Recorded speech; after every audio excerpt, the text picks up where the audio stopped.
Welcome to today's Explainer. We're looking at a completely fascinating paradox today. We live in this era where artificial intelligence can generate complex code, write essays, and solve massive mathematical equations in actual milliseconds.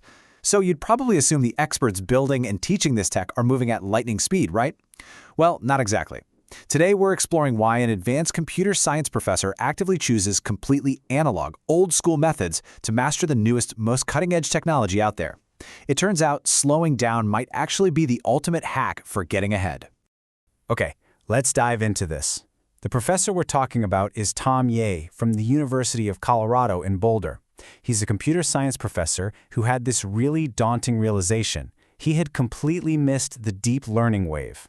As he puts it, he studied traditional machine learning, things like support vector machines, and suddenly his peers were all doing deep learning. He was falling behind. But instead of turning to faster digital tools to catch up, he did something wild. He decided to map out incredibly complex AI algorithms completely by hand, literally with just a pen and paper. Now, why would he do that? Well, it all boils down to one absolutely crucial realization. Having the answer doesn't mean you know it. AI tools can give you an answer instantly, right? But Yeh realized there's a massive, massive difference between the instant gratification of an AI-generated solution and deep, authentic ownership of knowledge. Sure, you can easily buy a degree or pay for a certificate or use AI to pass a test, but that doesn't mean you actually own the underlying ideas. Real understanding? That requires struggle. Section 1. AI at human speed. Look, we are physically limited beings. We read, we write, and we process ideas at a certain natural pace. And to prove that slowing down to this natural speed is actually our greatest learning advantage, Yeh made a highly counterintuitive decision in his own classroom. When teaching an intro to C++ programming, which is a highly technical, screen-based subject, he got feedback that he was flying through his digital slides way too fast. His solution? He completely abandoned live coding and digital presentations. Instead, he taught the entire semester on a blackboard, with chalk. And this brilliantly illustrates a fantastic step-by-step technique for maximizing focus through manual note-taking. Let's walk through the 3 tangible benefits of this blackboard method. Step 1. The teacher writes at a humanly possible speed, which naturally paces the flow of information. Step 2. The students follow at that exact same human speed, allowing their brains actual time to digest the logic. And Step 3. This is the real magic. Because the students have to use their hands to copy the notes into a physical notebook, their hands are busy. They physically cannot have their fingers on their keyboards checking Instagram. Taking notes by hand forces this intense, distraction-free focus that digital screens actively destroy. Moving on to Section 2. The benefits of slow learning. We live in a society just totally saturated with digital certificates you can practically download overnight. But true learning is acquiring profound ownership of an idea. And the crucial takeaway here is that this ownership is directly proportional to the time and effort you spend struggling with it. Learning is not a digital artifact you can just download to a hard drive. It is a deeply personal, time-intensive process. If you want to value and own a piece of knowledge, you must invest the physical and mental time to actually acquire it. So how did Professor Yeh apply this to his own struggle with deep learning? He did it by manually demystifying the AI black box. He sat down and patiently drew out the math on paper. If he was looking at an AI transformer model processing words in a sentence, he wouldn't just stare at the code. He'd literally draw out a box for token number 4 and draw out the multiple numbers attached to it.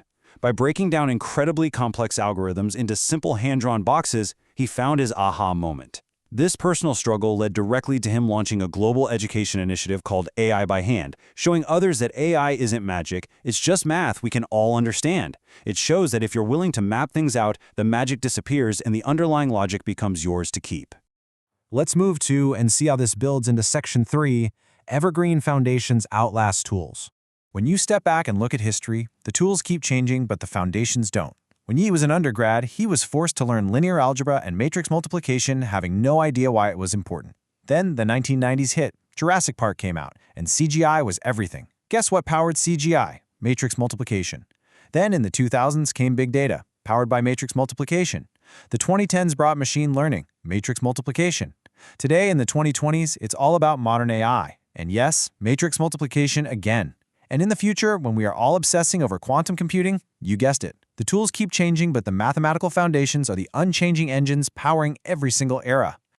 Now, what's really interesting about this slide is the sharp contrast between surface-level tools and evergreen foundations. Right now, everyone is hyping up specific AI apps like DeepSeek or Claude. But as Yeh points out, DeepSeek was hugely popular, and now maybe it's fading a bit. Claude is popular today, but will it be the top tool in 2 months? Transient software comes and goes, but evergreen foundations, things like linear algebra, matrix multiplication, and the structure of transformers, those remain relevant year after year. Yen shares a beautiful metaphor for this from a trip he took to South Korea. He visited the stunning Gyeongbokgung Palace. The original structure was built on a solid rock foundation. In the 1500s, the entire palace tragically burned down, completely destroyed.